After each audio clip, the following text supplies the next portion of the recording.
Thank you very much, Ami. Merci beaucoup. Your Excellency Alassane Ouattara, President of the Republic of Côte d'Ivoire, Your Excellency William Ruto, the Deputy President of Kenya, Your Excellency Daniel Kablan-Duncan, Prime Minister of the Republic of Côte d'Ivoire, my dear friend Ami Ben Yamed, President of the Africa CEO Forum, and I see your mother is next to you there, honorable ministers, CEOs and captains of industry, investors, members of the press, distinguished guests, ladies and gentlemen. I am delighted to be here this morning to welcome you all to the 4th edition of the Africa CEO Forum, my first as President of the African Development Bank. In fact, this particular place holds great memories for me because I was elected right in this place. And I see my sister Ngozi here, who was the big person during that time. Thank you very much. It's good to see you. The African Development Bank is pleased to co-host this event.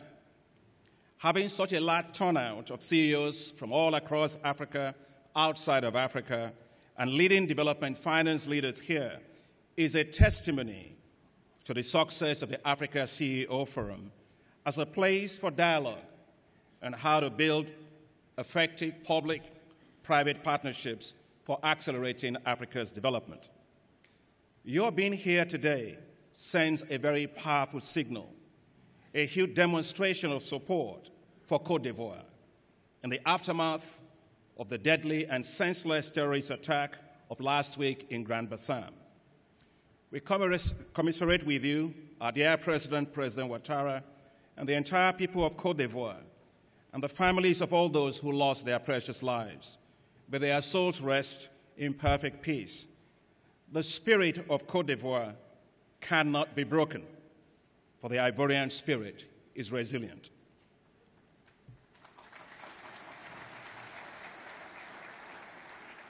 We have with us today a different group of CEOs. I call them CEOs of countries, heads of states and government. For we must begin to treat our nations as national corporations, which produce social and private goods, and therefore they must be led by first-rate CEOs as heads of states and governments. You will agree with me that President Alassane Ouattara, our host, is an effective CEO of Côte d'Ivoire Corporation Incorporated.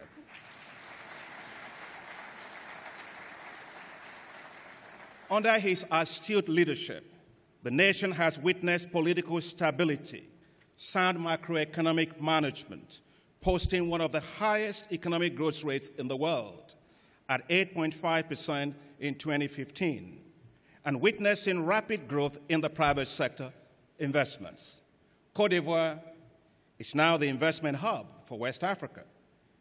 The African Development Bank is a key partner with Côte d'Ivoire in its drive to become a middle-income country by 2030. Today, this event is being held against the news of a weak global economy and a sharp decline in global commodity prices, including oil, minerals, and metals. Many African economies that depend on oil exports, especially now, face declines in foreign reserves, with rising current account deficits, domestic fiscal imbalances, depreciation of currencies, and rising inflation. Times are hard, no doubt. But despite the bust of the commodity supercycle and the associated economic headwinds, Africa is not falling apart. The Africa Rising story remains quite strong. Remember, while the global economy is projected by IMF and the OECD to grow by 3% this year, Africa is still projected to grow by 4.4% in 2016 and to increase to 5% and a little bit over that by 2017. Ladies and gentlemen, African economies are not unraveling. They are resilient. But to remain resilient, Africa must promote stronger macroeconomic environment. Africa must not get into another debt crisis. Increasingly, many African countries taking advantage of the low global interest rates have rushed to the international capital markets by issuing bonds. Between 2006 and 2014, African nations issued a total of $26 billion in Eurobonds. In 2015 alone, a total of $12 billion of Eurobonds were issued. But times have changed. With rising interest rates, African economies face a challenge of high cost of financing foreign currency-denominated debt. Of course, a rising Africa cannot be an indebted Africa. To avoid this, there is urgent need to ensure macroeconomic stabilization, fiscal consolidation, broadening of the tax base, and deepening of domestic capital markets. Instead of increasing external borrowing to build greater resilience in our continent, African countries should look inward and mobilize domestic resources for development. They should find better ways to securitize remittances that have reached $62 billion in 2014, an amount that exceeds, by far, official development assistance. Sovereign wealth funds today stands at $162 billion. Domestic tax revenue has grown to $500 billion annually. Private equity funds stands at $20 billion per year, while pension funds under management stand at $334 billion. What is needed is to focus more than ever on the mobilization of domestic resources to support growth-enhancing infrastructure investments. With all these resources, Africa can finance its own development and drive it based on its own direction and dictate its own pace. The formula for wealth of nations is clear. Rich nations add value to exports. Poor nations export raw materials. Africa accounts for 30% of global deposits of gold, with 7 out of the 10 diamond-producing nations in the world, and represent 80% of global platinum production. It accounts for 75% of global production of cocoa, of which Ivory Coast is the leading producer in the world, but we reap only 2% of the $100 billion market for chocolates. Whether, therefore, it's oil, minerals, metals, or agricultural products, Africa exports raw materials. There is therefore no surprise that it will always be subject to global commodity price volatilities. Africa must no longer be stuck at the bottom of the value chains. Africa must now rapidly diversify its export mix and add value to all of its raw materials by developing efficient and competitive value chains. This is especially critical as Africa only accounts for 1.9% of global value added in manufacturing, which has not changed for decades. It is now time to industrialize Africa and to diversify the economies.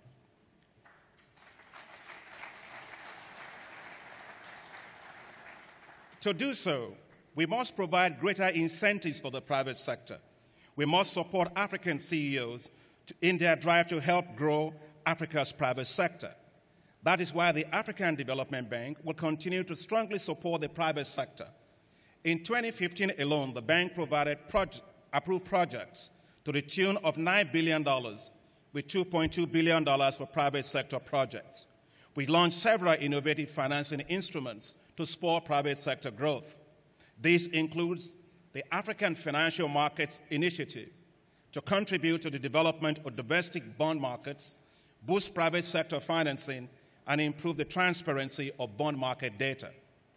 We launched the Trade Finance Program to reduce the trade finance gap, promote regional integration, and boost intra-regional trade by crowding in global banks and strengthening local African financial institutions. Over the past 2 years, the bank approved $1 billion in trade finance lines of credit, risk participation agreements, and soft commodity finance facilities.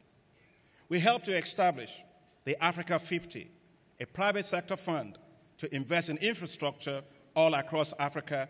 The fund is currently capitalized at a little over $800 million. Thanks to an innovative exchange of sovereign exposure risk with other multilateral development banks, the African Development Bank has been able to free up to $10 billion in capital to support our greater ambitions for investing in Africa's future. In 2015, the African Development Bank launched a $240 million private sector credit enhancement facility, specifically dedicated to private sector operations in fragile states. We also recently rolled out new financial instruments to increase our private sector reach. These include partial credit guarantees that cover scheduled repayments of private sector lenders against risk of default, and partial risk guarantees that cover private sector lenders against government defaults. To further accelerate the development of Africa, the African Development Bank has now raised the bar on its level of ambition for Africa. We call them high fives for Africa. Light up and power Africa. Feed Africa. Industrialize Africa. Integrate Africa. And improve the quality of life for Africans. The first, light up and power Africa, is to solve Africa's electricity challenge. The African Development Bank has developed the New Deal on Energy for Africa to accelerate universal access to electricity in Africa. Africa is simply tired of being in the dark. The African Development Bank, therefore, plans to invest $12 billion in the energy sector over the next 5 years to unlock Africa's huge and untapped renewable energy resources and to leverage $40 to $50 billion into the energy sector. The second high five is feed Africa. Africa must feed itself, and Africa must become a global powerhouse in food and agriculture. The bank will accelerate support for massive agricultural transformation all across Africa, with a sharp focus on the development of agricultural value chains for unlocking the wealth out of agriculture through agro-allied industrialization. Our third high five is to industrialize Africa. The bank will support private sector and financial market development for rapid industrialization of Africa and help Africa to move to the top of global value chains. Our fourth high five is to integrate Africa. The bank will continue to invest heavily in high-quality national and regional infrastructure, especially rail, transnational highways, power interconnections, information and communications technologies, air and maritime transport. And finally, the fifth high five is to improve the quality of life for Africans. The bank will accelerate investments in urban infrastructure, public health and nutrition, water and sanitation, education, vocational skills and development, especially for Africa's burgeoning youth. We will have to grow, and we will, the next generation of knowledge workforce for the continent. Ladies and gentlemen, these high fives can only succeed through strong public-private partnerships. The bank looks forward to working closely with you, Africa's CEOs, and the private sector to make them happen for Africa. The task for Africa is clear. Think big, act big, and deliver big. For we must never have low ambition for Africa. Together, let us build a greater and a more resilient Africa.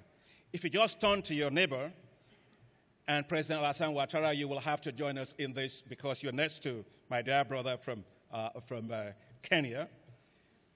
Please give the person next to you a high five just like this. Give Africa a high five. Thank you very much.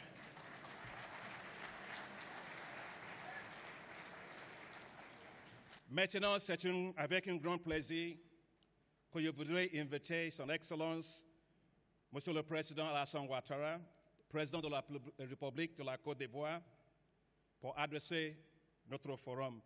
Excellence, Monsieur le Président, vous avez la parole.